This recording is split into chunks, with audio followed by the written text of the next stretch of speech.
ರಾತ್ರಿ ಎಲ್ಲ ಒಳ್ಳೆಯದು. ನಾವೆಲ್ಲರೂ ಒಂದಾಗಿ ಸೇರಿ ನಿನ್ನನ್ನು ಸ್ತುತಿಸಿ ಆರಾಧಿಸಲು ಈ ಮುಂಜಾನೆಯಲ್ಲಿ ನೀನು ಕೊಟ್ಟ ಭಾಗ್ಯಕ್ಕಾಗಿ ಸ್ತೋತ್ರಪ್ಪ.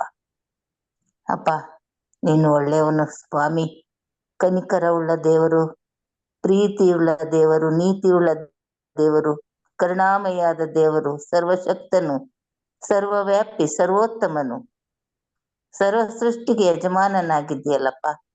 ಸರ್ವವನ್ನೂ ಸೃಷ್ಟಿ ಮಾಡಿ ಪರಿಪಾಲಿಸುತ್ತಾ ಬಂದಿರುವ ಆತನೇ, ನಿನಗೆ ಸ್ತೋತ್ರಪ್ಪ.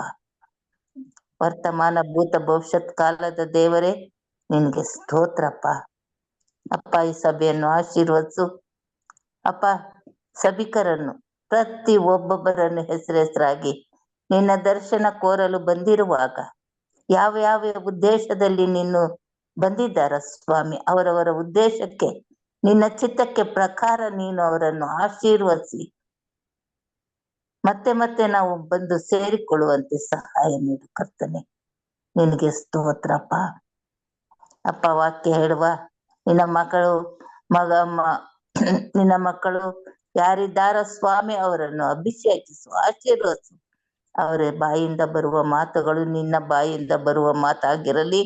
ಕೇಳುವ ನಾವೆಲ್ಲರೂ ಕರ್ತನೆ ಅದನ್ನು ತಿಳಿದು ನಿನ್ನ ಚಿತ್ತದಂತೆ, ನಿನ್ನ ವಾಕ್ಯದಂತೆ ನಡೆದುಕೊಳ್ಳುವಂತೆ ನಿನ್ನ ಆತ್ಮನ ಸಹಾಯ ಕೊಟ್ಟು ಜ್ಞಾನ ಕೊಟ್ಟು ನಡೆಸಿಕೊಡಬೇಕೆಂದು ಬೇಡಿಕೊಳ್ಳುತ್ತೇನೆ. ಈ ಸಭೆಯ ಆದಿಯು ಅಂತ್ಯವೂ ನೀನಾಗಿದ್ದುಕೊಂಡು ಇರಬೇಕೆಂದು ಯೇಸು ನಾಮದಲ್ಲಿ ಬೇಡಿ ಹೊಂದಿದ್ದೇನೆ ಸ್ವಾಮಿ.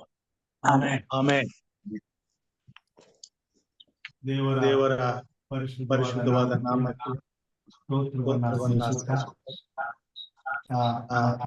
ಬೆಳಗಿನ ಜಾವದಲ್ಲಿ ವಂದನೆಗಳನ್ನು ಸಲ್ಲಿಸ್ತೇನೆ.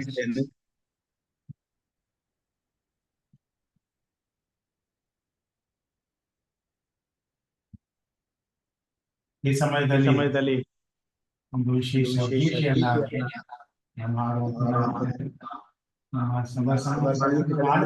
ಸಂಗೀತ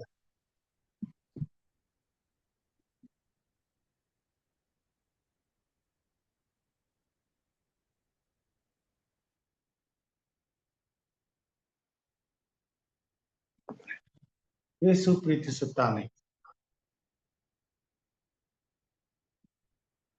ಯೇಸು ಪ್ರೀತಿಸುತ್ತಾನೆ, ನನ್ನನ್ನು ಪ್ರೀತಿಸುತ್ತಾನೆ, ನಿನಗಾಗಿಯೇ ಸ್ವಪ್ರಾಣವ ಅರ್ಪಿಸಿ ನಿನ್ನನ್ನು ಪ್ರೀತಿಸುತ್ತಾನೆ, ನಿನಗಾಗಿಯೇ ಸ್ವಪ್ರಾಣವ ಅರ್ಪಿಸಿ ನಿನ್ನನ್ನು ಪ್ರೀತಿಸುತ್ತಾನೆ. ಯೇಸು ಪ್ರೀತಿಸುತ್ತಾನೆ, ನಿನ್ನ ಸಮಸ್ಯೆಯೇನಿದ್ದರೂ ಚಿಂತೆಯಲ್ಲಿ ಮುಳುಗಿದರು, ನಿನ್ನ ಸಮಸ್ಯೆ ಏನಿದ್ದರೂ ಚಿಂತೆಯಲ್ಲಿ ಮುಳುಗಿದರು, ಯೇಸು ನಿನಗೆ ವಿಶೇಷ ಪರಿಹಾರ ನೀಡುವನು, ಯೇಸು ನಿನಗೆ ವಿಶೇಷ ಪರಿಹಾರ ನೀಡುವನು. ಯೇಸು ಪ್ರೀತಿಸುತ್ತಾನೆ, ನಿನ್ನನ್ನು ಪ್ರೀತಿಸುತ್ತಾನೆ, ನಿನಗಾಗಿಯೇ ಸ್ವಪ್ರಾಣವ ಅರ್ಪಿಸಿ ನಿನ್ನನ್ನು ಪ್ರೀತಿಸುತ್ತಾನೆ.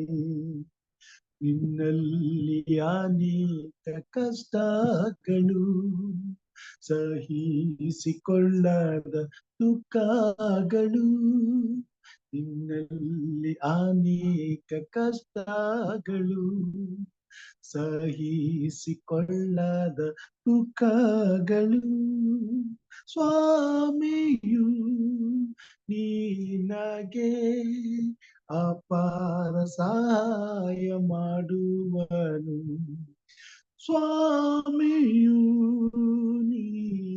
ನಿನಗೆ ಅಪಾರ ಸಹಾಯ ಮಾಡುವನು. ಯೇಸು ಪ್ರೀತಿಸುತ್ತಾನೆ, ನಿನ್ನನ್ನು ಪ್ರೀತಿಸುತ್ತಾನೆ. ನಿನಗಾಗಿಯೇ ಸ್ವಪ್ರಾಣವ ಅರ್ಪಿಸಿ ನಿನ್ನನ್ನು ಪ್ರೀತಿಸುತ್ತಾನೆ. ನಿನ್ನ ಪಾಪ ಎಷ್ಟಿದ್ದರೂ, ಅಪರಾಧದಿಂದ ತುಂಬಿದ್ದರು, ನಿನ್ನ ಪಾಪ ಎಷ್ಟಿದ್ದರು, ಅಪರಾಧದಿಂದ ತುಂಬಿದ್ದರು, ಪ್ರಭುವು ನಿನ್ನನ್ನು ಮನ್ನಿಸಿ ನೂತನ ಪಡಿಸುವನು. ಪ್ರಭುವು ನಿನ್ನನ್ನು ಮನ್ನಿಸಿ ನೂತನ ಪಡಿಸುವನು. ಯೇಸು ಪ್ರೀತಿಸುತ್ತಾನೆ, ನಿನ್ನನ್ನು ಪ್ರೀತಿಸುತ್ತಾನೆ. ನಿನಗಾಗಿಯೇ ಸ್ವಪ್ರಾಣವ ಅರ್ಪಿಸಿ ನಿನ್ನನ್ನು ಪ್ರೀತಿಸುತ್ತಾನೆ. ನಿನಗಾಗಿಯೇ ಸ್ವಪ್ರಾಣವ ಅರ್ಪಿಸಿ ನಿನ್ನನ್ನು ಪ್ರೀತಿಸುತ್ತಾನೆ. ಆಮೆನ್.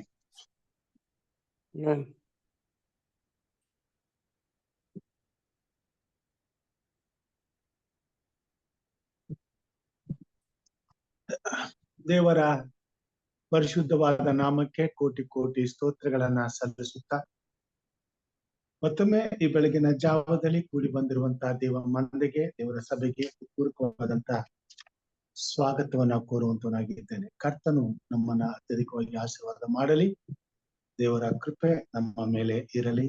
ಈ ದಿನದ ದೇವರ ವಾಕ್ಯ ಭಾಗಕ್ಕೆ ನಾವು ಹೋಗುವಾಗ, ನಮ್ಮ ಸಭಾ ಸತ್ಯವೇದದಲ್ಲಿ ಕೀರ್ತನೆಗಾರನು ಬರೆದಂತ ಕೀರ್ತನೆ 34ನೇ ಅಧ್ಯಾಯದಲ್ಲಿ ದಾವೀದನು ಬರೆದಂತ ಮಾತುಗಳನ್ನ ಧ್ಯಾನ ಮಾಡುವಾಗ ಅಲ್ಲಿ ಹೀಗೆ ಬರೆಯುವಂತನಾಗಿದ್ದಾನೆ. ಯೆಹೋವನು ನೀತಿವಂತರನ್ನು ಕಟಾಕ್ಷಿಸುತ್ತಾನೆ, ಯೆಹೋವನು ನೀತಿವಂತರನ್ನು ಕಟಾಕ್ಷಿಸುತ್ತಾನೆ, ಅವರು ಮೊರೆ ಇಡುವಾಗ ಕಿವಿಗೊಡುತ್ತಾನೆ.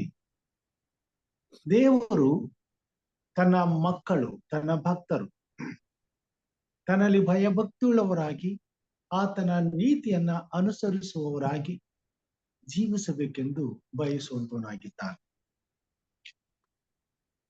ದೇವರ ಮಕ್ಕಳು ನೀತಿಯನ್ನ ಅನುಸರಿಸಿ ನಡೆಯುವಾಗ ದೇವರು ಅವರ ಜೀವಿತದಲ್ಲಿ ಸಂತೋಷಿಸುತ್ತಾನೆ, ಉಲ್ಲಾಸಿಸುತ್ತಾನೆ ಮತ್ತು ಅವರ ಮೇಲೆ ತನ್ನ ಪ್ರೀತಿ, ಕೃಪೆ, ದಯೆ, ಕರುಣೆಗಳನ್ನ ಇಟ್ಟು ಸದಾ ಕಾಲವು ಅವರನ್ನ ತನ್ನ ಸುರಕ್ಷತೆಯ ಹಸ್ತದಲ್ಲಿ ಪರಾಮರಿಸಿ ಸಂರಕ್ಷಿಸಿ ಕಾಪಾಡುವಂತವನಾಗಿದ್ದಾನೆ. ಅದಕ್ಕಾಗಿಯೇ ದಾವೀದನು ಬರೆಯುತ್ತಾನೆ, ಯೆಹೋವನನ್ನು ಮೊರೆ ಹೊಕ್ಕಿರುವವರು ಆತನ ಆಶ್ರಯದಲ್ಲಿ ಸುರಕ್ಷಿತರಾಗಿರುವರು ಎಂಬುದಾಗಿ. ದೇವರ ವಾಕ್ಯದಲ್ಲಿ ನಾವು ನೋಡ್ತೇವೆ, 17ನೇ ವಚನದಲ್ಲಿ ಯೆಹೋವನು ನೀತಿವಂತರ ಕೂಗನ್ನು ಕೇಳಿ ಎಲ್ಲ ಕಷ್ಟಗಳಿಂದ ಅವರನ್ನ ಬಿಡಿಸುತ್ತಾನೆ. ಮುಂದೆ ನಾವು ನೋಡುವಾಗ ನೀತಿವಂತನಿಗೆ ಅನೇಕ ಕಷ್ಟ ನಷ್ಟಗಳು ಸಂಭವಿಸಿದರೂ ಯೆಹೋವನು ಅವೆಲ್ಲವುಗಳಿಂದ ಅವನನ್ನು ಬಿಡಿಸುತ್ತಾನೆ ಎಂಬುದಾಗಿ. 19ನೇ ವಚನದಲ್ಲಿ ನೀತಿಯನ್ನ ಅನುಸರಿಸುವಂತ ಮಕ್ಕಳು, ನೀತಿ ಅಂತಂದ್ರೆ ದೇವರ ಪರಿಶುದ್ಧವಾದ ಆಜ್ಞೆ. ಈ ಭೂಮಿ ಮೇಲೆ ಅನೇಕರಿಗೆ ದೇವರ ಪರಿಶುದ್ಧವಾದಂತ ನಿಬಂಧನೆಗಳು, ಆಜ್ಞೆಗಳು ಗೊತ್ತಿಲ್ಲ. ಅದಕ್ಕಾಗಿಯೇ ತಮ್ಮ ಮನಸ್ಸಿಗೆ ಬಂದ ಹಾಗೆ ಈ ಲೋಕದಲ್ಲಿ ಜೀವಿಸಿ ದೇವರನ್ನ ಘನಪಡಿಸಬಹುದು, ಮೆಚ್ಚಿಸಬಹುದು ಎಂಬುದಾಗಿ ತಿಳುಕೊಂಡವರಾಗಿ ಭ್ರಮೆಯಲ್ಲಿ ಜೀವಿಸುತ್ತಿದ್ದಾರೆ. ದೇವರ ನೀತಿ, ದೇವರ ಪರಿಶುದ್ಧವಾದ ಆಜ್ಞೆಗಳು, ನಿನ್ನ ಆಜ್ಞೆಗಳೆಲ್ಲ ನೀತಿಯೇ ಎಂಬುದಾಗಿ ದಾವೀದನು ಬರೀತಾನೆ 119ನೇ ಅಧ್ಯಾಯದಲ್ಲಿ. ನೀತಿ ದೇವರ ಆಜ್ಞೆಗಳು, ದೇವರ ಆಜ್ಞೆಗಳು ಪರಿಶುದ್ಧವಾದವು. ದೇವರ ಪರಿಶುದ್ಧತೆಯಲ್ಲಿ ನಮ್ಮನ್ನ ಸಂಪೂರ್ಣವಾಗಿ ಸಿದ್ಧಿಗೆ ತರುವಂತ ದೇವರ ಉನ್ನತವಾದಂತ ಗುಣಾತಿಶಯಗಳು. ದೇವರ ಪರಿಶುದ್ಧವಾದ ಆಜ್ಞೆಗಳೇ ನೀತಿ ಆಗಿರುವುದರಿಂದ ದೇವರ ಪರಿಶುದ್ಧವಾದ ಆಜ್ಞೆಗಳನ್ನ ಕೈಕೊಂಡು ನಡೆಯುವಂತವರನ್ನ ದೇವರು ನೀತಿವಂತರೆಂಬುದಾಗಿ ಪರಿಗಣಿಸುವಂತನಾಗಿದ್ದಾನೆ. ಆತನು ಬರುವಾಗ ಯೇಸು ಸ್ವಾಮಿ ಈ ಕಥೆಯನ್ನ ಹೇಳಿದ್ರು.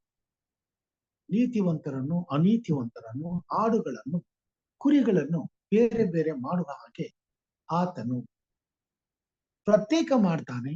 ನೀತಿವಂತರನ್ನ ತನ್ನ ಬಲ ಪಾರ್ಶ್ವದಲ್ಲಿ ನಿಲ್ಲಿಸಿ ದೇವರ ದಯೆಗೆ ಪಾತ್ರರಾದವರೇ, ದೇವರ ಆಶೀರ್ವಾದವನ್ನು ಹೊಂದಿದವರೇ, ನನ್ನ ತಂದೆಯಾದಂತ ದೇವರ ದಣಿಯ ಸ್ವಾಸ್ಥ್ಯದಲ್ಲಿ ಪಾಲು ಹೊಂದಿರಿ ಎಂಬುದಾಗಿ ಹೇಳುವಂತನಾಗಿದ್ದಾರೆ. ಕಾರಣ ದೇವರ ನೀತಿಗಾಗಿ ಈ ಭೂಮಿ ಮೇಲೆ ಅನೇಕ ಕಷ್ಟಗಳು, ಸಂಕಟಗಳು, ಶೋಧನೆಗಳು ಎದುರಿಸಬೇಕಾದಂತ ಪರಿಸ್ಥಿತಿ ಬರುವಂತದ್ದಾಗಿದೆ. ದೇವರ ಪರಿಶುದ್ಧವಾದ ಆಜ್ಞೆಗಳನ್ನ ಕೈಕೊಂಡು ನಡೆಯುವಂತ ಪ್ರತಿಯೊಬ್ಬರು ಈ ಭೂಮಿ ಮೇಲೆ ಕಷ್ಟ ಸಂಕಟಗಳನ್ನ ಎದುರಿಸಬೇಕಾಗ ಅವುಗಳೆಲ್ಲವನ್ನ ಎದುರಿಸಿ ಕ್ರಿಸ್ತನಿಗಾಗಿ ನೀತಿಯನ್ನ ಅನುಸರಿಸಲು ಒಂದು ಮಹಾ ಹೋರಾಟವನ್ನೇ ಮಾಡುತ್ತಾ ದಿನನಿತ್ಯವೂ ದೇವರ ನೀತಿಗಾಗಿ ಹಂಬಲಿಸಿ ದೇವರ ನೀತಿಯನ್ನು ಅನುಸರಿಸಿ ಬದುಕುವಂತ ದೇವಜನರಿದ್ದಾರೆ. ಅವರನ್ನ ಮಾತ್ರ ದೇವರು ತನ್ನವರೆಂಬುದಾಗಿ, ನೀತಿವಂತರೆಂಬುದಾಗಿ ಕರೆಯುವಂತನಾಗಿದ್ದಾರೆ. ನೀತಿಯ ಜೀವಿತ ದೇವರ ಪರಿಶುದ್ಧವಾದಂತ ಜೀವಿತ. ದೇವರ ಪರಿಶುದ್ಧವಾದಂತ ಜೀವಿತವನ್ನ ಆನಂದಿಸಬೇಕಾದ್ರೆ, ಉಲ್ಲಾಸಿಸಬೇಕಾದ್ರೆ ಈ ಭೂಮಿ ಮೇಲೆ ದೇವರನ್ನ ಪ್ರೀತಿಸುವಂತ, ದೇವರನ್ನ ನಂಬಿರುವಂತ ಪ್ರತಿಯೊಬ್ಬ ದೇವರ ಮಗನು, ದೇವರ ಮಗಳು ದೇವರ ಪರಿಶುದ್ಧವಾದ ಆಜ್ಞೆಗಳನ್ನ, ನಿಬಂಧನೆಗಳನ್ನ ಕೈಕೊಂಡು ಜೀವಿಸುವುದು ಅವಶ್ಯವಾಗಿದೆ. ದಾವೀದನು ಅದನ್ನೇ ಬರೀತಾನೆ. ಆತನ 119ನೇ ಕೀರ್ತನೆಯಲ್ಲಿ ನಾವು ನೋಡುವಾಗ ಆತನು ಸಂಪೂರ್ಣವಾಗಿ ದೇವರ ಪರಿಶುದ್ಧವಾದ ಆಜ್ಞೆಗಳ ಬಗ್ಗೆ ಆತನು ಮಾತಾಡ್ತಾ ಹೋಗ್ತಾನೆ. ದೇವರ ಪರಿಶುದ್ಧವಾದಂತ ಆಜ್ಞೆಗಳು ಪ್ರತಿಯೊಬ್ಬ ಮನುಷ್ಯನಿಗೆ ನೀತಿಯನ್ನ ದೊರಕಿಸಿಕೊಡುವಂತ ದೇವರ 10 ಆಜ್ಞೆಗಳು ದೇವರ ನೀತಿಯಾಗಿರುವುದರಿಂದ ಲೋಕದಲ್ಲಿ ಇರ್ತಕ್ಕಂಥ ಪ್ರತಿಯೊಬ್ಬ ಮಾನವನಿಗೆ ದೇವರ ಮಾರ್ಗಗಳನ್ನ ತಿಳಿಸಲು, ದೇವರು ಮೆಚ್ಚುವಂತ ಮಾರ್ಗಗಳನ್ನ ಪ್ರತಿಯೊಬ್ಬ ಮಾನವನ ಜೀವಿತಕ್ಕೆ ದೇವರು ತರಲು, ಪ್ರತಿಯೊಬ್ಬ ಮನುಷ್ಯನು ಆ ತಂದೆಯಾದ ದೇವರನ್ನ ಗೌರವಿಸಲು ಅನುಸರಿಸಬೇಕಾದಂತ ಆತನ ಆಜ್ಞೆಗಳನ್ನ ಪ್ರತಿಯೊಬ್ಬ ಮಾನವನಿಗೂ ಗೊತ್ತು ಮಾಡಲು ನೀತಿವಂತರನ್ನ ದೇವರು ಉಪಯೋಗಿಸಿಕೊಳ್ಳುವಂತಾಗಿದ್ದಾರೆ. ದೇವರ ನೀತಿಯನ್ನ ಅನುಸರಿಸುವಂತ ದೇವಜನರು ಈ ಲೋಕಕ್ಕೆ ಬೆಳಕಾಗಿರ್ತಾರೆ, ಈ ಭೂಮಿಗೆ ಉಪ್ಪಾಗಿರ್ತಾರೆ. ಯಾಕಂತಂದ್ರೆ ಅವರ ಜೀವಿತದಲ್ಲಿ ದೇವರ ಗುಣಾತಿಶಯಗಳನ್ನ ಈ ಭೂಮಿ ಮೇಲೆ ಎಲ್ಲರ ಮುಂದೆ ಅವರು ಪ್ರಕಾಶಿಸುವಂತವರಾಗಿದ್ದಾರೆ. ಅನ್ಯ ಜನರ ಮುಂದೆ ನಿಮ್ಮ ಬೆಳಕು ಪ್ರಕಾಶಿಸಲಿ ಎಂಬುದಾಗಿ ಯೇಸು ಕ್ರಿಸ್ತನಿಗೆ ಹೇಳುವಾಗ ನೀತಿಯನ್ನು ಅನುಸರಿಸುವಂತ ದೇವರ ಮಕ್ಕಳು ಈ ಭೂಮಿ ಮೇಲೆ ದೇವರ ಪ್ರಭಾವವನ್ನ ಪ್ರಕಾಶಿಸುವಂತವರಾಗಿದ್ದಾರೆ. ಅದಕ್ಕಾಗಿಯೇ ದೇವರು ನೀತಿವಂತರನ್ನ ಕಟಾಕ್ಷಿಸುತ್ತಾನೆ ಎಂಬುದಾಗಿ, ಅವರು ಮೊರೆ ಇಡುವಾಗ ಕಿವಿಗೊಡುತ್ತಾನೆ ಎಂಬುದಾಗಿ. ಅನೇಕ ಕಷ್ಟ ಸಂಕಟಗಳು ಎದುರಾಗುವಾಗ ದೇವರು ತನ್ನ ಮಕ್ಕಳಿಗೆ ವಿಶೇಷವಾದಂತ ದಯೆಯನ್ನ, ಕೃಪೆಯನ್ನ ಒದಗಿಸಿಕೊಟ್ಟು ಅವರಿಗೆ ಸಂಭವಿಸುವಂತ ಎಲ್ಲ ಕಷ್ಟಗಳಿಂದ ಅವರನ್ನ ಬಿಡಿಸಿ ಅವರನ್ನ ಕೇಡಿನಿಂದ ತಪ್ಪಿಸಿ ಕಾಪಾಡ್ತಾನೆ. ಈ ಭೂಮಿ ಮೇಲೆ ಕಷ್ಟ ಸಂಕಟಗಳು ಎದುರಾಗಿ ಬಂದರೂ ಸೈತಾನನ ಎಂತಹ ಬಲವಾದಂತ ಮೋಸದ ಬಲೆಗೆ ಸಿಕ್ಕಿಸಲು ಪ್ರಯತ್ನಿಸಿದ್ರು ಕಷ್ಟ ಸಂಕಟಗಳಲ್ಲಿ ದೇವರ ಮಕ್ಕಳು ಎದೆಗುಂದದೆ, ಧೈರ್ಯಗೆಡದೆ, ನೀತಿಗೆ ಬಾಧ್ಯರಾಗಲು, ನಿತ್ಯ ಜೀವಕ್ಕಾಗಿ ದುಡಿಯಲು ದಿನನಿತ್ಯವೂ ದೇವರ ಮುಂದೆ ತಮ್ಮ ನೀತಿಯನ್ನ ಪ್ರತಿಪಾದಿಸುವಂತವರಾಗಿರ್ತಾರೆ. ದೇವರ ಮಕ್ಕಳು, ದೇವರಿಗೆ ಭಯಪಡುವಂತವರು, ದೇವರ ಪರಿಶುದ್ಧವಾದ ಆಜ್ಞೆಗಳನ್ನ ದಾವೀದನ ಹಾಗೆ ತಮ್ಮ ಎದುರುಗಡೆ ಇಟ್ಟುಕೊಂಡು ಅವುಗಳನ್ನೇ ದೃಷ್ಟಿಸುತ್ತಾ ನೀತಿಯ ಆಜ್ಞೆಗಳಲ್ಲಿ ಒಂದನ್ನು ತಪ್ಪದ ಹಾಗೆ ದಿನನಿತ್ಯವೂ ಎಚ್ಚರವಾಗಿದ್ದು ಜೀವಿಸುವಂತವರಾಗಿದ್ದಾರೆ. ದೇವರ ಪರಿಶುದ್ಧವಾದಂತ 10 ಆಜ್ಞೆಗಳಲ್ಲಿ ವಿಶೇಷವಾಗಿ ದೇವರ ಮಕ್ಕಳು ಆನಂದಿಸುವುದು, ಉಲ್ಲಾಸಿಸುವುದು ದೇವರ ಪರಿಶುದ್ಧವಾದ ಆರಾಧನೆ. ಆರಾಧನೆ ಪರಿಶುದ್ಧವಾದಂತ ಸಂಪತ್ತಿನ ಆರಾಧನೆ. ಈ ಕೊನೆ ಕಾಲದಲ್ಲಿ ದೇವರನ್ನು ಪ್ರೀತಿಸುವಂತ ದೇವ ಜನರು, ಕ್ರೈಸ್ತರೆಂಬುದಾಗಿ ಕರೆದುಕೊಳ್ಳುವಂತ ದೇವರ ಮಕ್ಕಳು ಇದ್ದಾರೆ. ಆದರೆ ಅವರಿಗೆ ಒಂದು ಸತ್ಯ ತಿಳಿಯಬೇಕಾಗಿದೆ.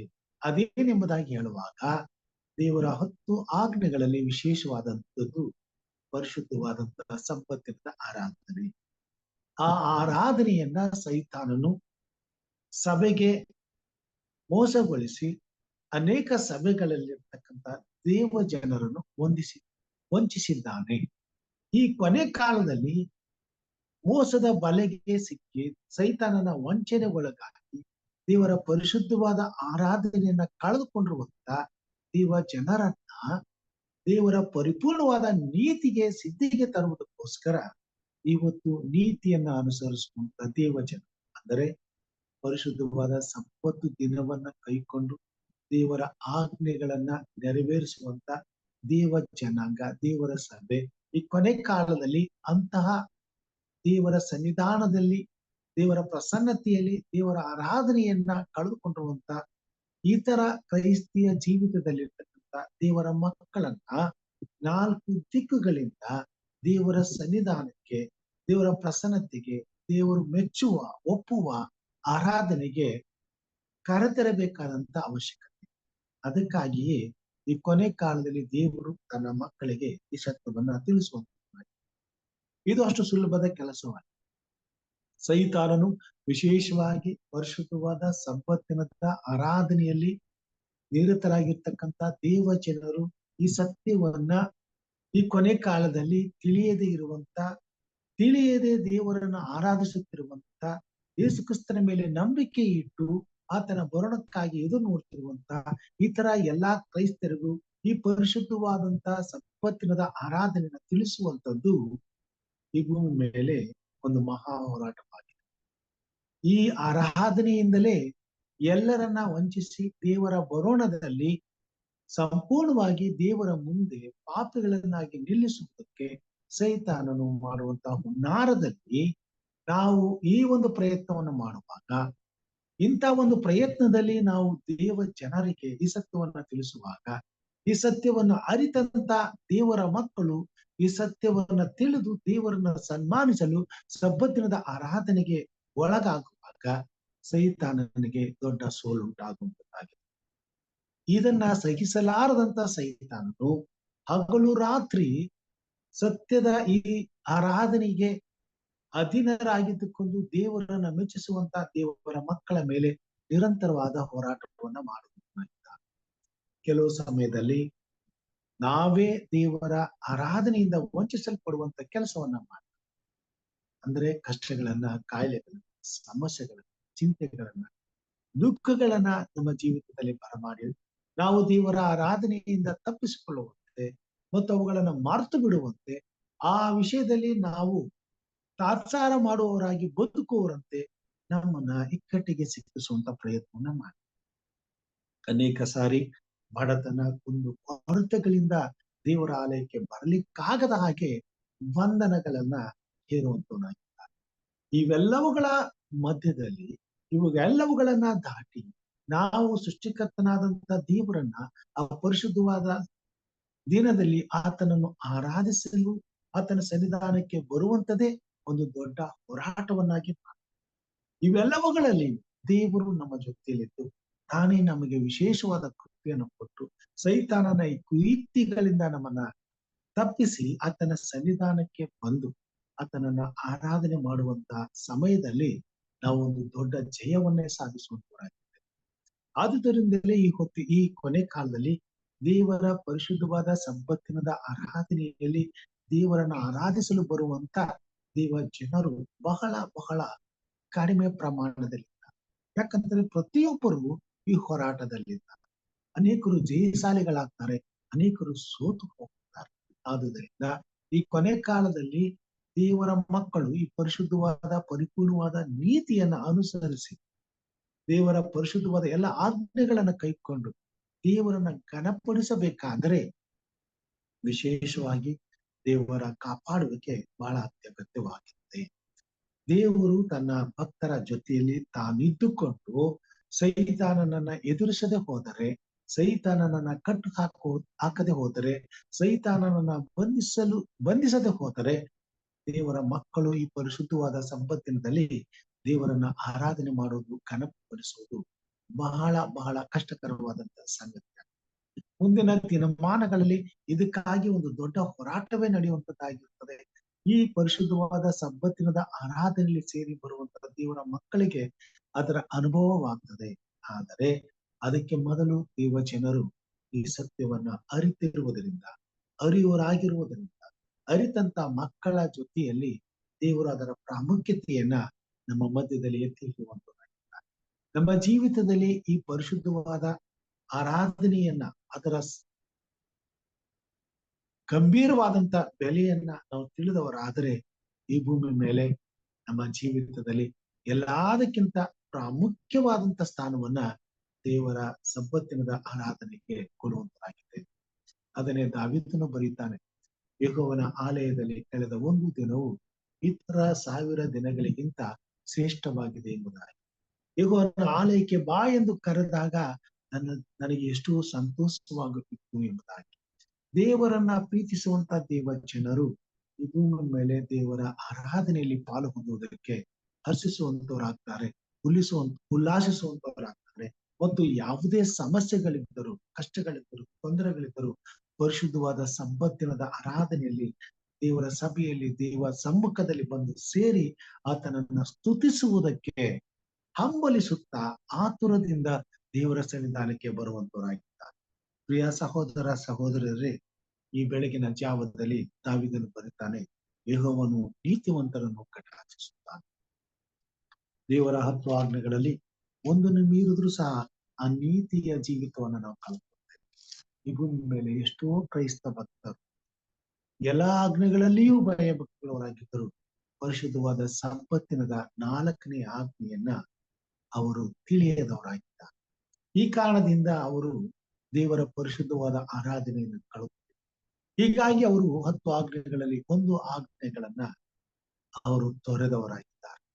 ದೇವರ 10 ಆಜ್ಞೆಗಳಲ್ಲಿ ಒಂದನ್ನು ಮರೆತರೂ ಸಹ 10 ಆಜ್ಞೆಗಳನ್ನು ಮರೆತ ಹಾಗೆ ಎಂಬುದಾಗಿ ಸತ್ಯವೇದದಲ್ಲಿ ನಾವು ನೋಡ್ತೇವೆ. ಯೇಸು ಕ್ರಿಸ್ತನು ಬರುವಾಗ ನಮ್ಮ ನೀತಿಯು ಪರಿಪೂರ್ಣವಾಗಿರಬೇಕಾಗ್ತದೆ. ನಾವು ಆತನ ಮುಂದೆ ಸಂಪೂರ್ಣವಾಗಿ ನಿಷ್ಕಳಂಕರಾಗಿ ನಿಲ್ಲಬೇಕಾಗ್ತದೆ. ಆತನ ಪರಿಶುದ್ಧತೆಯಲ್ಲಿ ಆತನ ಸಾರೂಪ್ಯವನ್ನು ಧರಿಸುವವರಾಗಿರಬೇಕಾಗ್ತದೆ. ಅದಕ್ಕಾಗಿ ದೇವರು ಕೊಟ್ಟಂತ ಉನ್ನತವಾದಂತ ಒಂದು ಆರಾಧನೆ ಮತ್ತು ಆತನ ಕುರಿತು ಪರಿಶುದ್ಧವಾದಂತಹ ಸಬ್ಬತ್ತಿನವಾಗಿದೆ. ಈ ಬೆಳಗಿನ ಜಾವದಲ್ಲಿ ಸಬ್ಬತ್ತಿನದ ಆರಾಧನೆಯನ್ನ ದೇವರು ನಮಗೆ ಕೊಟ್ಟಿದ್ದಾರೆ. ಪೌಲನು ಬರೀತಾನೆ, ಅನೇಕರು ಸಭೆಯಾಗಿ ಈ ಒಂದು ಆರಾಧನೆಯಲ್ಲಿ ಕೂಡಿ ಬರುವುದನ್ನ ಕಳೆದುಕೊಂಡಿದ್ದಾರೆ, ತಪ್ಪಿಸಿಕೊಳ್ಳುವಂತವರಾಗಿದ್ದಾರೆ, ಮರೆತು ಬಿಟ್ಟಿದ್ದಾರೆ. ಆದುದರಿಂದ ಸಬ್ಬತ್ ಎಂಬ ಆರಾಧನೆ ದೇವ ಜನರಿಗೆ ಇನ್ನೂ ಉಂಟು. ಆ ಆರಾಧನೆಯಲ್ಲಿ ತಪ್ಪಿಸಿಕೊಳ್ಳುತ್ತೇವೋ ಎಂಬುದಾಗಿ ಭಯಪಡುವವರಾಗಿದ್ದುಕೊಂಡು ಆ ಆರಾಧನೆಯಲ್ಲಿ ಸೇರಿ ಆತನನ್ನು ಆರಾಧಿಸುವುದು ಯುಕ್ತವಾಗಿದೆ ಎಂಬುದಾಗಿ ಬರೆಯುವಂತನಾಗಿದ್ದಾರೆ. ಪ್ರಿಯ ಸಹೋದರ ಸಹೋದರಿಯರೇ, ಈ ಬೆಳಗಿನ ಜಾವದಲ್ಲಿ ದೇವರು ತನ್ನ ಮಕ್ಕಳಿಗೆ ತನಗೆ ಒಪ್ಪುವಂತ ಮಾರ್ಗವನ್ನ ಬೋಧಿಸಿ ತಾನು ಮೆಚ್ಚುವಂತ ಈ ಮಾರ್ಗದಲ್ಲಿ ನಡೆಸುವವನಾಗಿ ಈ ಪರಿಶುದ್ಧವಾದ ದೈವಿಕ ಆರಾಧನೆಯಲ್ಲಿ ಪಾಲು ಹೊಂದಂತ ದೇವರ ಮಕ್ಕಳಿಗೆ ನೀತಿವಂತರೆಂಬ ಮುದ್ರೆಯನ್ನು ಹೊಂದುವಂತರಾಗಿದ್ದಾರೆ. ಆ ಮುದ್ರೆಯು ಯೇಸು ಸ್ವಾಮಿಯ ಬರೋಣದಲ್ಲಿ ನಮ್ಮನ್ನ ನಿತ್ಯ ಜೀವಕ್ಕೆ ಯೋಗ್ಯರನ್ನಾಗಿ ಮಾಡುವಂತದ್ದಾಗಿ. ಈ ಪರಿಶುದ್ಧವಾದ ಸಬ್ಬತ್ತಿನದಲ್ಲಿ ಈ ಸತ್ಯವನ್ನ ಅರಿತಂತ ನಾವು ತಿಳಿಯದೇ ಇರತಕ್ಕಂತ ಇತರ ಕ್ರೈಸ್ತ ಬಾಂಧವರಿಗೆ ವಿಶೇಷವಾಗಿ ದೇವರು ಎಲ್ಲಾ ಕ್ರೈಸ್ತರನ್ನ ತನ್ನ ಪ್ರಜೆಗಳು ಎಂಬುದಾಗಿ ಪ್ರಕಟಣೆಯಲ್ಲಿ ಕರೀತಾರೆ. 18ನೇ ನನ್ನ ಪ್ರಜೆಗಳೇ ಅವಳನ್ನು ಬಿಟ್ಟು ಬಂದು. ಇವತ್ತು ಭಾನುವಾರ ಆಚರಣೆಯಲ್ಲಿ ಸಿಕ್ಕಿಕೊಳ್ಳುವಂತ ಪ್ರತಿಯೊಬ್ಬ ದೇವರ ಮಕ್ಕಳು ಸೈತಾನನ ಕುತಂತ್ರದ ಬಲೆಯಿಂದ ಬಿಡಿಸಿಕೊಂಡು ಪರಿಶುದ್ಧವಾದ ಸಬ್ಬತ್ತಿನದ ಆರಾಧನೆಗೆ ಒಳಪಡಬೇಕಾಗಿದೆ. ಅದಕ್ಕಾಗಿ ಈ ಸತ್ಯದ ಸುವಾರ್ತೆಯನ್ನ ವಿಶೇಷವಾಗಿ ಭಾನುವಾರ ಆಚರಣೆಯಲ್ಲಿ ದೇವರನ್ನ ಆರಾಧನೆ ಮಾಡತಕ್ಕಂಥ ದೇವರ ಜನರಿಗೆ ಈ ಸತ್ಯವನ್ನು ತಿಳಿಸಬೇಕಾದದ್ದು, ಸತ್ಯವನ್ನ ತಿಳಿದು ಆರಾಧನೆ ಮಾಡುತ್ತಿರುವ ಪ್ರತಿಯೊಬ್ಬ ದೇವರ ಮಗಳ ಕರ್ತವ್ಯವಾಗಿದೆ. ಅನ್ಯರಿಗೆ ಅನೇಕ ಸತ್ಯಗಳನ್ನ ಹೇಳುವುದಕ್ಕೆ ನಾವು ಪ್ರಯಾಸ ಪಡುವಾಗ ವ್ಯರ್ಥವಾಗಬಹುದು. ಆದರೆ ಒಬ್ಬ ಕ್ರೈಸ್ತ ಜೀವಿತದಲ್ಲಿ ಯೇಸು ಕ್ರಿಸ್ತನನ್ನ ನಂಬಿ ಆರಾಧನೆ ಮಾಡುತ್ತಿರುವಂತ ಅನ್ಯ ಕ್ರೈಸ್ತರಲ್ಲಿ, ಅಂದ್ರೆ ಭಾನುವಾರ ಆಚರಣೆ ಮಾಡುತ್ತಿರುವಂತ ದೇವ ಜನರು ಈ ಸತ್ಯವನ್ನ ತಿಳಿಸಿ ಅವರನ್ನ ಸಿದ್ಧಿಗೆ ತರುವಾಗ ನಿಶ್ಚಯವಾಗಿಯೂ ಪವಿತ್ರಾತ್ಮ ದೇವರು ಕಾರ್ಯ ಮಾಡ್ತಾನೆ, ಅವರೊಟ್ಟಿಗೆ ಮಾತನಾಡ್ತಾನೆ, ಸತ್ಯವನ್ನ ತಿಳಿಸ್ತಾನೆ, ಅವರ ಹೃದಯಗಳನ್ನ ಸಂಪೂರ್ಣವಾಗಿ ತನ್ನ ನೀತಿಗನುಸಾರವಾಗಿ ನಡೆಸುವಂತ ಅವಕಾಶ. ನಾನು ಅನೇಕ ಅನ್ಯ ಕ್ರೈಸ್ತ ಸಭೆಗಳಲ್ಲಿ ಆರಾಧನೆ ಮಾಡತಕ್ಕಂಥ ಅನೇಕ ಕುಟುಂಬಗಳನ್ನ, ಅನೇಕ ಬೋಧಕರುಗಳನ್ನ ಸಾಧಿಸಿ ಈ ಸತ್ಯವನ್ನ ತಿಳಿಸುವಾಗ ಪವಿತ್ರಾತ್ಮ ದೇವರು ಕಾರ್ಯ ಮಾಡಿ ಕುಟುಂಬವಾಗಿ, ಸಭೆಯಾಗಿ ಮತ್ತು ಸೇವಕರುಗಳು ಸಹ ಈ ಪರಿಶುದ್ಧವಾದ ಸಬ್ಬತ್ತಿನದ ಆರಾಧನೆಗೆ ಒಳಪಟ್ಟು ಇವತ್ತು ದೇವರನ್ನ ನಮ್ಮೊಟ್ಟಿಗೆ ಆರಾಧಿಸುವಂತೆ ದೇವರು ಕಾರ್ಯ. ಒಬ್ಬ ಕ್ರೈಸ್ತ ಒಬ್ಬ ವ್ಯಕ್ತಿಗೆ ಈ ಸತ್ಯವನ್ನು ತಿಳಿಸುವಾಗ ಒಂದು ಸಭೆಯೇ ದೇವರ ರಾಜ್ಯಕ್ಕೆ ಸಿದ್ಧವಾಗುವಂತ. ಈ ಕೊನೆಯ ಕಾಲದಲ್ಲಿ ಸೈತಾನನ್ನು ಮರೆ ಮಾಡಿರುವಂತ ಅತಿ ಪ್ರಾಮುಖ್ಯವಾದಂತ ಅಂಶ ಸಬ್ಬತ್ತಿನದ ಆರಾಧನೆ. ಈ ಸತ್ಯವನ್ನ ಈ ಲೋಕಕ್ಕೆ ಈ ಯೇಸು ಕ್ರಿಸ್ತನ ಪೂರ್ಣದ ಸಮಯ ಸಂಪೂರ್ಣವಾಗಿ ಆತನು ಬರುವುದರೊಳಗಾಗಿ ಈ ಕಾರ್ಯವನ್ನ ಕ್ರೈಸ್ತ ಸಭೆ, ಅಂದ್ರೆ ದೇವರನ್ನ ಆರಾಧನೆ ಮಾಡ್ತಕ್ಕಂಥ ದೇವ ಜನರ ನಾವು ದೇವರನ್ನ ಅರಿತು ಸಬ್ಬತ್ತಿನದ ಆರಾಧನೆಯನ್ನ ಕಳೆದುಕೊಂಡು ದೇವರ ಸನ್ನಿಧಾನದಲ್ಲಿ ಬರ್ಲಿಕ್ಕಾಗದೇ ಇರ್ತಕ್ಕಂಥ ಎಲ್ಲಾ ಕ್ರೈಸ್ತರಿಗೆ ತಿಳಿಸುವಂತೆ ದೇವರು ನಮ್ಮನ್ನ ಒತ್ತಾಯ ಮಾಡುವಂತನಾಗಿದ್ದಾನೆ, ನಮ್ಮನ್ನು ನಡೆಸುವಂತನಾಗಿದ್ದಾನೆ. ಇದಕ್ಕೆ ಈ ವಿಷಯದಲ್ಲಿ ಜಾಗೃತರಾಗಿ ದೇವರ ನೀತಿಯನ್ನು ಅನುಸರಿಸುವಂತ ದೇವರ ಮಕ್ಕಳಿಗೆ ಕಷ್ಟ, ಸಂಕಟ, ನಷ್ಟ, ನೋವುಗಳು ಎಷ್ಟೇ ಬಂದರೂ ದೇವರು ಅವುಗಳಿಂದ ನಮ್ಮನ್ನ ಬಿಡಿಸಿ ನಮ್ಮನ್ನು ಉದ್ಧರಿಸುವಂತನಾಗ್ತಾನೆ ಮತ್ತು ನಮ್ಮ ಮೇಲೆ ಕಟಾಕ್ಷವಿಟ್ಟು ನಮ್ಮನ್ನ ಕಾಪಾಡುವ. ಅವರು ಯೆಹೋವನು ನೀತಿವಂತರನ್ನು ಕಟಾಕ್ಷಿಸುತ್ತಾನೆ, ಅವರು ಮೊರೆ ಇಡುವಾಗ ಕಿವಿಗೊಡುತ್ತಾನೆ. ದೇವರು ನಮ್ಮನ್ನು ಆಶೀರ್ವಾದ ಮಾಡಲಿ. ನಾವು ಪ್ರತಿದಿನ ಪ್ರಾರ್ಥನೆ ಮಾಡುವಾಗ ಆ ಪ್ರಾರ್ಥನೆಗೆ ದೇವರು ಕಿವಿಗೊಡಬೇಕಾದ್ರೆ ನಮ್ಮ ನೀತಿಯು ಈ ಭೂಮಿ ಮೇಲೆ ಅನ್ಯ ಜನರ ಮುಂದೆ ಸಿದ್ಧಿಗೆ ಬರಬೇಕಾಗ್ತದೆ. ಒಬ್ಬ ದೇವರ ಪರಿಶುದ್ಧವಾದ ಆಜ್ಞೆಗಳನ್ನ ಮೀರುವಂತ, ಕಳೆದುಕೊಳ್ಳುವಂತ ದೇವ ಜನರಿಗೆ ಸತ್ಯವನ್ನ ತಿಳಿಸುವಂತ ಕಾರ್ಯ ನಮ್ಮಿಂದ ನಡೆಯಬೇಕಾಗ್ತದೆ. ಹಾಗಾಗುವಂತೆ ಪ್ರತಿದಿನವೂ ದೇವರ ಆತ್ಮನು ನಮ್ಮನ್ನ ಎಚ್ಚರಪಡಿಸ್ತಾನೆ, ನಮ್ಮನ್ನ ಪ್ರೋತ್ಸಾಹಪಡಿಸ್ತಾನೆ, ನಮ್ಮನ್ನ ಇಂಥ ಒಂದು ಸೇವೆಯಲ್ಲಿ ಉಪಯೋಗಿಸಿಕೊಳ್ಳಲು ಇಷ್ಟಪಡುವಂತನಾಗಿದ್ದಾನೆ. ನನ್ನ ಕುರಿಗಳು ನನ್ನ ಸ್ವರಕ್ಕೆ ಕಿವಿ ಕೊಡುತ್ತವೆ ಎಂಬುದಾಗಿ ಯೋಹಾನನ ಬರೆದ ಸುವಾರ್ತೆ 10ನೇ ಅಧ್ಯಾಯದಲ್ಲಿ ಯೇಸು ಸ್ವಾಮಿ ಹೇಳ್ತಾರೆ. ನಾವು ದೇವರ ಸ್ವರಕ್ಕೆ ಕಿವಿ ಕೊಡುವವರಾದರೆ ಆತನ ನೀತಿವಂತರಾದಂತ ದೇವರ ಮಕ್ಕಳಾಗ್ತವೆ. ಆತನ ಸ್ವರಕ್ಕೆ ಕಿವಿಗೊಡುವುದು ಮಾತ್ರವಲ್ಲದೆ ಆತನ ಮಾತುಗಳಿಗೆ ವಿಧೇಯರಾದರೆ ಆತನು ನಮ್ಮನ್ನ ಕಟಾಕ್ಷಿಸ್ತಾನೆ. ನಾವು ಮೊರೆ ಇಡುವಾಗ ನಮ್ಮ ಪ್ರಾರ್ಥನೆ ಕೇಳ್ತಾನೆ. ಕಷ್ಟ, ಸಂಕಟ, ನಷ್ಟಗಳು ಏನೇ ಎದುರಾದರೂ ನಮ್ಮ ತಲೆಯ ಕೂದಲು ನೆಲಕ್ಕೆ ಬೀಳದಂತೆ ನಮ್ಮ ಜೊತೆಯಲ್ಲಿ ನಮ್ಮನ್ನು ಸಂರಕ್ಷಿಸುತ್ತಾನೆ. ಹಾಗೆ ಮಾಡುವ ಹಾಗೆ ಈ ದಿನದಲ್ಲಿ ದೇವರ ಸನ್ನಿಧಾನದಲ್ಲಿ ಕೂಡಿ ಬಂದಿರುವಂತ ದೇವರ ಮಕ್ಕಳಿಗೂ ಆತನನ್ನ ಆರಾಧಿಸುತ್ತಿರುವಂತಹ ದೇವರ ಸಭೆಗೂ ನಿರಂತರವಾಗಿ ತನ್ನ ವಿಶೇಷವಾದ ಬಲವನ್ನು, ಕೃಪೆಯನ್ನು ಕೊಟ್ಟು ತನ್ನ ಮಹಿಮೆಗಾಗಿ ಉಪಯೋಗಿಸಿಕೊಂಡು ಆಶವಾಗುತ್ತಿರುವಂತ ಅನೇಕ ದೇವರ ಮಂದಿಯನ್ನ ನಿತ್ಯ ಜೀವಕ್ಕೆ ನಡೆಸುವ ಹಾಗೆ ದೇವರ ಆತ್ಮನು ಕಾರ್ಯ ಮಾಡಲಿ ಎಂಬುದು ನನ್ನ ಪ್ರಾರ್ಥನೆ ಆಗಿದೆ. ದೇವರು ಆಶೀರ್ವಾದ ಮಾಡಲಿ. ಪ್ರಾರ್ಥನೆಗೆ ಹೋಗೋಣ. ಪ್ರಾರ್ಥನೆ ಮಾಡುವುದಕ್ಕಾಗಿ ನಾನು ಈ ಸಮಯದಲ್ಲಿ ವಿಶೇಷವಾಗಿ ನಮ್ಮ ಮಧ್ಯದಲ್ಲಿ ಹಿರಿಯರಾದಂತಹ ಪ್ರೇಮನಾಥ್ ಸರ್ ಅವರು ಬಂದಿದ್ದಾರೆ. ಅವರು ಪ್ರಾರ್ಥನೆ ಮಾಡಬೇಕೆಂಬುದಾಗಿ ಕೇಳ್ಕೊಳ್ತೇನೆ. ಅನೇಕರು ಪ್ರಾರ್ಥನೆ ವಿಜ್ಞಾಪನೆಗಳನ್ನ ಕೇಳ್ಕೊಂಡಿದ್ದಾರೆ. ಇನ್ನು ಯಾವ್ದಾದ್ರು ಪ್ರಾರ್ಥನೆ ವಿಜ್ಞಾಪನೆಗಳಿದ್ರೆ ಈ ಸಮಯದಲ್ಲಿ ತಿಳಿಸಬೇಕೆಂಬುದಾಗಿ ಕೇಳ್ತೇನೆ.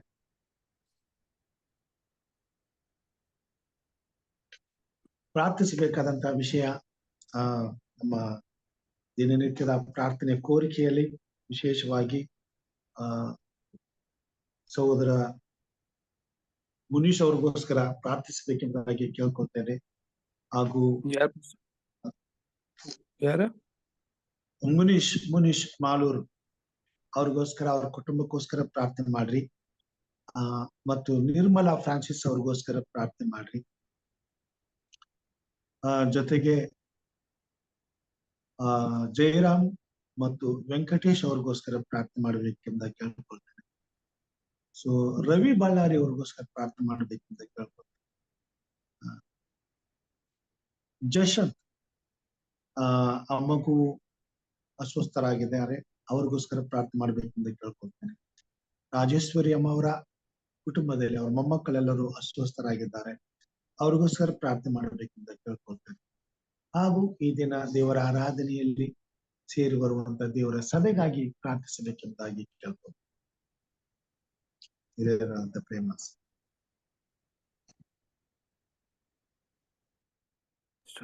Let us pray.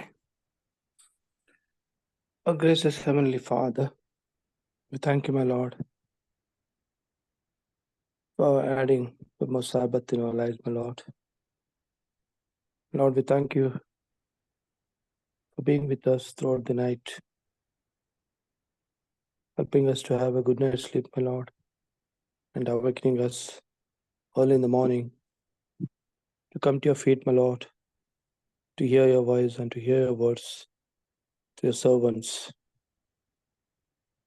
It's a great privilege, my Lord, because we see that many are perishing on this earth without knowing you, my Lord. And it's a sad thing, my Lord, that we don't know where the people will land, who do not know you. Yes, Lord. Thank you for this wonderful message by a servant, that God chastens and rebukes the one who loves him, but answers while they are in troubles. Yes, my Lord, we have experienced it. Though we have come across many trials and tribulations, yet, my Lord, you have answered our prayers. You have comforted us, my Lord, and you have blessed us. Yes, Lord, we thank you with our hearts, my Lord, for the countless blessings we have received from you, by which, my Lord, till we breathe on this earth, my Lord, we shall follow you and worship you, my Lord. Bless all the participants, Lord, who have gathered here. Please be with them. And please see, my Lord, that more and more souls are brought under this fold. Bless your servant, who is striving day and night, my Lord, to share your words. Please be with him. Pour your wisdom from above, my Lord. Bless his family abundantly. Give him good health and fulfill all his desires, Lord. I especially pray for Manisha and her family. Lord, we don't know the what circumstances are they. Please, Lord, bless them. Please be with them, my Lord. Please lead them and guide them. Lord, I also pray for Nirmala and Francis.